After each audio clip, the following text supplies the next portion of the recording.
ഇപ്പൊ നമ്മളെ നാട്ടിൽ സുബീസ്കാരെപ്പോഴാ? ഏരകാല് 7:45. ഞായറാഴ്ചയാണെങ്കിൽ അതും ഉണ്ടാവില്ല, നിസ്കാരാവധിയാ.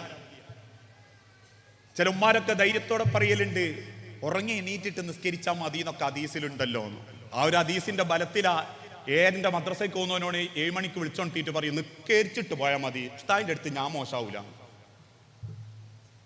എത്ര കുടുംബങ്ങളിൽ ഞങ്ങൾ ആലോചിച്ച് നോക്കൂ. ഇപ്പൊ സുബഹി ബാങ്ക് എപ്പോഴാണെന്നറിയാം നിങ്ങൾക്ക്? നിങ്ങളുടെ ഭർത്താക്കന്മാരോടൊന്ന് ചോദിച്ചു നോക്കി. ഞാൻ കുറ്റം പറയല്ലോ കേട്ടോ, നിങ്ങൾ പുറേ പോയി പ്രശ്നം ഉണ്ടാക്കാനും പറയല്ല. പണ്ടൊക്കെ നാട്ടിൽ പള്ളിക്ക് ആരും വരാതാകുമ്പോൾ നമ്മളിങ്ങനെ സുബഹിയൊക്കെ നിസ്കാരം കഴിഞ്ഞിട്ട് ഓരോ വീട്ടിൽ ചെല്ലും. അടള്ളവനൊക്കെ വിളിച്ചിട്ട് പറയും സുബഹിക്കൊക്കെ ഒരു പള്ളിക്ക് വരണ്ടേ. അപ്പോൾ അവൻ പറയും നിങ്ങൾക്കറിയാലോ ബാങ്ക് എത്ര മണിക്കാ? അന്നൊക്കെ ബാങ്ക് 4:28 ആയിരുന്നു, 4:18 അങ്ങനെയൊക്കെ ബാങ്ക് കൊടുക്കുന്ന സമയമുണ്ട്. 4:18 ബാങ്ക് കൊടുത്താൽ 4:28 35 നിസ്കാരം. ഒരു 45 ആകുമ്പോഴേക്ക് 4:45 ആകുമ്പോഴേക്ക് നിസ്കാരം കഴിയൂലേ, 4:50 ആകുമ്പോഴേക്ക്. എന്നിട്ട് ഓൻ ചോദിക്കും പിന്നെ നേരം വെളുക്കണേ 6:30 മണിയാണോ? 1.25 മണിക്കൂർ എന്ത് ചെയ്യാനാ? അതുകൊണ്ട് കുറച്ച് നിസ്കാരം നോമ്പ് ബാങ്കൊക്കെ കുറച്ച് മുന്നോട്ടാകട്ടെ, ഞാൻ വരും. ഇപ്പത്തെ ബാങ്ക് എന്നറിയാം ഞങ്ങൾക്ക് 5:38 നിസ്കാരം 6 മണിക്കാണ്. ഒന്നും പള്ളിയിൽ ആടില്ല. ഇതാ മനുഷ്യന്റെ സ്വഭാവം. നമ്മൾ നമ്മളെ കുടുംബത്തെ പറ്റി ചിന്തിക്കുകയും നമ്മളെ ജീവിതത്തിലേക്ക് അള്ളാഹു ഏൽപ്പിച്ചു തന്ന ബന്ധങ്ങളെ ഏറ്റവും മനോഹരമായി കൊണ്ടിടക്കാനും പറ്റിയിട്ടില്ലെങ്കിൽ നിസ്കാരവും നോമ്പും ഒക്കെ ഒരു ചെലവില്ലാത്തതുകൊണ്ട് നമ്മൾ ചെയ്തതാന്ന് പടച്ചോനെ ഞങ്ങൾ ബോധ്യപ്പെടും. ഞാൻ എൻ്റെ മുൻപൊരു പ്രസംഗത്ത് പറഞ്ഞിട്ടുണ്ട്, ഈമാൻ എന്ന് പറഞ്ഞാൽ നിസ്കരിക്കലും നോമ്പുവൽക്കലും മാത്രമല്ല. അങ്ങനെ ഒരു തെറ്റിദ്ധാരണ ഉണ്ട് എല്ലാവർക്കും. അതിൻ്റെ അർത്ഥം അത് വേണ്ടാന്നല്ല.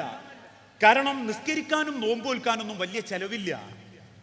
നിങ്ങളൊന്ന് ചിന്തിച്ചു നോക്കി, പുളിക്കൽ അങ്ങാടിയിൽ നാളെ മുതൽ ഒതുവിന് 250 റുപ്യയും നിസ്കാരത്തിന് 500 റുപ്യ നിങ്ങളൊരാഴ്ച കൊണ്ട് കൂട്ടേണ്ടി വരും.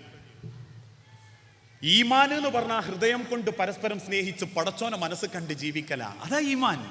അതല്ലേ റബ്ബും പറഞ്ഞത് ലൈസൽ ഇനാ അൻ കസ്റത്തിൽ അല്ലാഹു വലാകിനൽ ഇനാ ഇനൻ നഫ്സ്. 1 കോടി ഉറുപ്പിന്റെ മുതൽ മുന്നിൽ കൊണ്ടുവച്ചിട്ടല്ലെങ്കിൽ യഥേഷ്ടം ഒരു മേശ നിറച്ച് ഭക്ഷണ സാധനങ്ങൾ ഉണ്ടെങ്കിലും അത് തിന്നുമ്പോൾ ചിലർക്ക് മനസ്സ് നിറയൂല, മനസ്സ് ബേജാറായിട്ട് തിന്നാൻ പറ്റൂല. എന്നാൽ അതേ സ്ഥാനത്ത് സ്വന്തം പുരയിലുള്ള ഒരു കഞ്ഞി ഒരു ചെറിയ ചമ്മന്തിയും കുട്ടിയിട്ട് കുഴച്ച് കുടിക്കുമ്പോണ്ടാകുന്ന ഒരു സുഖമുണ്ടല്ലോ, അതാ ജീവിതം എന്നാ റബ്ബ് പറഞ്ഞ്. ആ സൗന്ദര്യമാണ് ജീവിതം. അതിനെന്ത് വേണം? ആദ്യം ബന്ധങ്ങളൊക്കെ പരസ്പരം സ്നേഹിക്കാൻ പഠിക്കണം. നമുക്ക് പടച്ചോൻ തന്ന ഓരോ ബന്ധങ്ങളും അള്ളാഹ് നിശ്ചയിച്ചത് കൊണ്ടാണ്, അള്ളാഹു നിശ്ചയിച്ചത് കൊണ്ടാ അള്ളാഹു ഓരോ ബന്ധങ്ങളും നമ്മളെ ഏൽപ്പിച്ചിരുന്നത്. ആ ബന്ധങ്ങളെ നമ്മൾ ഹൃദയം കൊണ്ട് സ്നേഹിച്ചു തുടങ്ങണമെന്ന ഏത് ബന്ധങ്ങളും. ഞാൻ എൻ്റെ ഭാര്യൻ്റെ അമ്മാനെ കാണുന്നത് അമ്മായിയായിട്ടല്ല. പടച്ചോൻ എനിക്ക് ഒരു പെണ്ണിനെ തരാൻ കാരണക്കാരായത് ആ അമ്മയും വാപ്പയ്യ. എനിക്ക് എൻ്റെ അമ്മയും വാപ്പയും എങ്ങനെ കാരണക്കാരായോ അതുപോലെ എനിക്ക് ജീവിതം ഉണ്ടാക്കാൻ ഒരു ഉമ്മനെയും വാപ്പനെയും പടച്ചോൻ തിരഞ്ഞെടുത്തതാണ് എൻ്റെ ഓളമ്മനെയും വാപ്പനെയും. അല്ലാണ്ട് ഓളെ കെട്ടാൻ വേണ്ടിയിട്ട് ഓളെ വാപ്പ നയിച്ചുണ്ടാക്കി കുറച്ച് മുതലുണ്ടാക്കാൻ വേണ്ടിയിട്ട് പടച്ചോൻ ഉണ്ടാക്കി വെച്ചല്ല. അങ്ങനെ ചിന്തിക്കണം ഓരോ ബന്ധങ്ങളെയും. കയറി വരുന്ന പെൺകുട്ടികൾ എൻ്റെ മക്കളാന്ന് ചിന്തിക്കണം, എൻ്റെ മോളെ കെട്ടുന്നോ എൻ്റെ മോനാന്ന് ചിന്തിക്കണം. ഇന്നതില്ല. ഒരുപാട് ബന്ധങ്ങൾ ഇന്ന് പരസ്പരം അകന്നും ശത്രുതയിലും ജീവിച്ചുകൊണ്ടിരിക്കുക. ഇന്ന് ആർക്കും ആരെയും വേണ്ട, ആർക്കും ആരെയും വേണ്ട. ഇത് വലിയൊരു ലോകം 2 വാക്കിലേക്ക് ഒതുങ്ങി. ലാഭം കിട്ടുകയാണെങ്കിൽ എല്ലാവരും ലോക്യത്തിനുണ്ട്, ലാഭം കിട്ടുകയാണെങ്കിൽ എല്ലാവരും ലോക്യത്തിനുണ്ട്. ചിലരൊക്കെ പറയാറുണ്ട് മൂത്ത കാക്കന്റെ വീട്ടിലേക്ക് കുടുംബത്തിലെ പ്രശ്നക്കാണ് കെട്ടിക്കാൻ പ്രായമായ പെൺകുട്ടികൾ 2 എണ്ണം വല്ലാകുന്നുണ്ട്. അപ്പൊ മൂത്ത കാക്കാനോട് വലിയ പോരിശയും പ്രിയവും ഒക്കെയാ. എന്നാൽ ഇളയ ആങ്ങളെൻ്റെ അടുത്തേക്ക് പോകുമോ? ഇല്ല. എന്താ? ഓൻ നാട്ടിലെന്തോ കൂലിപ്പണിക്ക് പോകുന്നവനാ, അതുകൊണ്ട് ഓനെ ഇഷ്ടമല്ല, ഓൻ്റെ ഓളെ ഇഷ്ടമല്ല, ഓൻ്റെ മക്കളെ ഇഷ്ടമല്ല. പിന്നെ ഇടയ്ക്കിടയ്ക്ക് പാർക്കാൻ പോലും കൂടാൻ പോലും ആരെടുത്താ? മൂത്ത കാക്കൻ്റെ അടുത്ത്. അതെന്താ? ഓന് ഗൾഫിൽ ജോലിയൊക്കെ ഉണ്ട്, മോളെ കെട്ടിക്കാനും ആയിട്ടുണ്ട്. കാര്യം കാണാനാ സ്നേഹിക്കുന്നത് പലരും, ആളും തരവും നോക്കിയാ സ്നേഹിക്കുന്നത്. എന്തെങ്കിലും കിട്ടുന്നുണ്ടെങ്കിൽ ആൾക്കാർ ലോക്യം കൂടും, ചിരിക്കും, ബന്ധങ്ങൾ സ്ഥാപിക്കും. എന്നാൽ അള്ളാഹുവിൻ്റെ റസൂൽ സല്ലല്ലാഹു അലൈഹി വസല്ലമയോ അള്ളാഹു കൊടുത്ത ഏത് ബന്ധങ്ങളെയും റസൂലുള്ള മനോഹരാക്കി. ഒരു പ്രവാചകന്റെ ജീവിതത്തിൽ ഒരാളെങ്കിലും അള്ളാഹിന്റെ റസൂലിനെ കുറ്റം പറഞ്ഞതായിട്ടുണ്ടോ? റസൂലുള്ളാന്റെ ശത്രുക്കൾ പോലും അള്ളാഹുവിന്റെ റസൂലിനെ നന്മ പറഞ്ഞിട്ടല്ലേ മടങ്ങിയത്. നിങ്ങളൊന്ന് ആലോചിച്ച് നോക്കൂ. നബി സല്ലല്ലാഹു അലൈഹി വസല്ലമ ജനിക്കുന്നതിന്റെ മുൻപേ വാപ്പ മരിച്ചിട്ടുണ്ട്. ജനിച്ചു കുറച്ച് കാലം കഴിയുമ്പോൾ ഉമ്മയും 6ാമത്തെ വയസ്സിൽ ഉമ്മയും മരിച്ചു. പിന്നീട് ഒരു യത്തീം മോന, ഒരു 6 വയസ്സുള്ള കുഞ്ഞൻ ഈ കൂട്ടത്തിലുണ്ടെങ്കിലൊന്ന് മനസ്സിലാലോചിച്ചാൽ മതി. അന്ന് ആ യത്തീം മോനെ കൂട്ടിക്കൊണ്ടുപോയത് പ്രവാചകന്റെ വാപ്പ അബ്ദുള്ളാന്റെ അനിയൻ അബൂ ത്വാലിബിന്റെ ഭാര്യ ഫാത്തിമയാണ്. അബൂ ത്വാലിബിന്റെ ഭാര്യ ഫാത്തിമ കൂട്ടിക്കൊണ്ടുപോവുകയാണ് ആ വാപ്പല്ലാത്ത ഉമ്മല്ലാത്ത പൈതൽ മോനെ. പിന്നീട് ഫാത്തിമയാണ് ആ പ്രവാചകനെ പോറ്റുന്നത്, റസൂലുള്ളാഹിക്ക് ഭക്ഷണം കൊടുക്കുന്നത്, സ്വന്തം മോനെപ്പോലെ സ്നേഹിക്കുന്നത്. ആ ഫാത്തിമ മരണപ്പെട്ട സമയത്തുണ്ടായ ഒരു ചരിത്രമുണ്ട്. ഫാത്തിമ ഉമ്മ മരിച്ചപ്പോ റസൂലുള്ളാഹി സല്ലല്ലാഹു അലൈഹി വസല്ലം ആ മയ്യത്തെടുത്ത് മറമാടാൻ പോയി. റസൂലുള്ളാഹ് ഖബറിലേക്ക് ഇങ്ങനെ നോക്കുമ്പോൾ റസൂലുള്ളാഹ്ക്ക് എന്തോ കരയാൻ തോന്നുക. അള്ളാഹിന്റെ റസൂൽ ആ ഖബറിലേക്ക് ഇറങ്ങി ഖബറിന്റെ 4 ഭാഗവും ഇങ്ങനെ പതുക്കെ കൈകൊണ്ട് ഇങ്ങനെ തടവീന. ഖബറിന്റെ 4 ഭാഗത്തും റസൂൽ ഇങ്ങനെ കൈകൊണ്ട് തടവിയിട്ട് ആ ഖബറിന്റെ ഭിത്തിയിലേക്ക് നോക്കിയിട്ട് പറഞ്ഞു, ഖബറേ, നിന്റെ ഉമ്മാനെ സങ്കടപ്പെടുത്തരുത് ട്ടോ, നിന്റെ പോറ്റുമ്മാനെ വേദനിപ്പിക്കരുത് ട്ടോ ഖബറേ. എന്നിട്ട് മുകളിലേക്ക് കയറി ഫാത്തിമ ഉമ്മയുടെ ഖബറിലേക്ക് മയ്യത്തിറക്കി വെക്കുമ്പോൾ അള്ളാഹുവിന്റെ റസൂൽ ഇങ്ങനെ കരയും. പ്രവാചകന്റെ താടിങ്ങൾക്കുള്ളിലൂടെ കണ്ണീരിങ്ങനെ ഒലിക്കുന്നത് കണ്ടപ്പോൾ സഹാബത്ത് ചോദിച്ചു, നബിയെ, നിങ്ങൾക്ക് അത്രക്ക് ഇഷ്ടായിരുന്നോ ഫാത്തിമാനെ? അള്ളാഹുവിന്റെ റസൂലുള്ള നെഞ്ചു പൊട്ടിയിട്ട് പറയും, അലിക്ക് മുൻപ് ഭക്ഷണം തന്നിട്ടുണ്ട് ഫാത്തിമിനിക്ക്. കാരണം ഈ ഫാത്തിമന്റെ ഇളയ മോൻ അലി ഇബ്നു അബീ ത്വാലിബ്. അതിനുശേഷം അലി റളിയല്ലാഹു അൻഹുവിനെ റസൂലുള്ള കൂട്ടിക്കൊണ്ടുവരുന്നത് പോറ്റാൻ.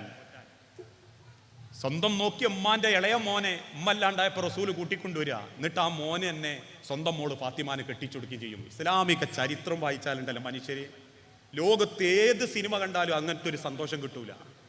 അത് വായിക്കാനും പഠിക്കാനും നേരം കണ്ടെത്തിയ അള്ളാന്റെ കലാം എത്ര മനോഹരമാണോ അതുപോലെ മനോഹര അള്ളാന്റെ റസൂലിന്റെ ജീവിതവും. അത് നുബുവത്ത് കിട്ടിയ 40 കൊല്ലത്തിന്റെ ശേഷമല്ല, അതിന്റെ മുൻപേ. അതുകൊണ്ട് അള്ളാഹുവിന്റെ പ്രവാചകൻ ആ ഖബറിലേക്ക് നോക്കിയിട്ട് പറഞ്ഞു, അലിക്ക് ഫാത്തിമ ഭക്ഷണം കൊടുക്കുന്നതിന്റെ മുൻപ് മോനെപ്പോലെ എന്നെ ഫാത്തിമ കെട്ടിപ്പിടിച്ചിട്ടുണ്ട്. അലിക്ക് കൊടുക്കുന്നതിന്റെ മുൻപ് എനിക്ക് തന്നിട്ടുണ്ട്. അലിയെ ഉറക്കുന്നതിന്റെ മുൻപ് ഫാത്തിമ എന്നെ ഉറക്കിയിട്ടുണ്ട്. അലിയെ കളിപ്പിക്കുന്നതിന്റെ മുൻപ്, കുളിപ്പിക്കുന്നതിന്റെ മുൻപ് ഫാത്തിമ എന്നെ കളിപ്പിച്ച് കുളിപ്പിച്ചിട്ടുണ്ട്. എന്റെ ഫാത്തിമ ഉമ്മ എനിക്ക് ഉമ്മയായിരുന്നു, പോറ്റുമ്മയല്ലായിരുന്നു. ഒരു ബന്ധവുമില്ല, എന്നാൽ ഒരു രക്തബന്ധവുമില്ല. ഇത് അള്ളാന്റെ റസൂൽ സ്നേഹിക്കുക. നിങ്ങൾ ആലോചിച്ചു നോക്കൂ, ആയിഷ റളിയല്ലാഹു തആല അൻഹ അല്ലേ, അള്ളാഹുവിന്റെ പ്രവാചകൻ സല്ലല്ലാഹു അലൈഹി വസല്ലമ ജീവിച്ചിരിക്കുമ്പോൾ 9 ഭാര്യമാരുണ്ട്. 9 ഭാര്യമാരുണ്ട് ജീവിച്ചിരിക്കുന്ന ആ മരണത്തിന്റെ തൊട്ടു മുൻപ്. ഈ 9 ഭാര്യമാരും 9 കൊല്ലവും റസൂലുള്ളാന്റെ കൂടെ ജീവിച്ചിട്ടുണ്ട്. മരിക്കുന്നതിന്റെ തൊട്ടു മുൻപുള്ള 9 കൊല്ലം. പക്ഷെ ഈ 9 ഭാര്യമാരും കൂടി 9 കുറ്റം അള്ളാന്റെ റസൂലിനെ പറ്റി പറഞ്ഞിട്ടില്ല. ഏത് ഒരു കുറ്റം പറഞ്ഞിട്ടില്ല. ഇപ്പൊ ഒന്നുള്ള നിങ്ങളൊക്കെ പൊരേ പോയി ചോദിക്കണം കുറ്റം എത്ര ഉണ്ട് എന്ന്, ഒരു നോട്ട് ബുക്ക് വാങ്ങി കൊടുക്കേണ്ടി വരും. 9 ഭാര്യമാരുണ്ടായിട്ട് ഒരു കുറ്റം റസൂലിനെ പറഞ്ഞിട്ടില്ല. ഒന്നിന്റെ പേരിലും നബിയെ നിങ്ങൾ എന്റെ അടുത്ത് വന്നില്ല, ഇല്ല. റസൂലേ എന്റെ വാക്ക് കേൾക്കാൻ നിങ്ങൾ നിന്നില്ല, ഇല്ല.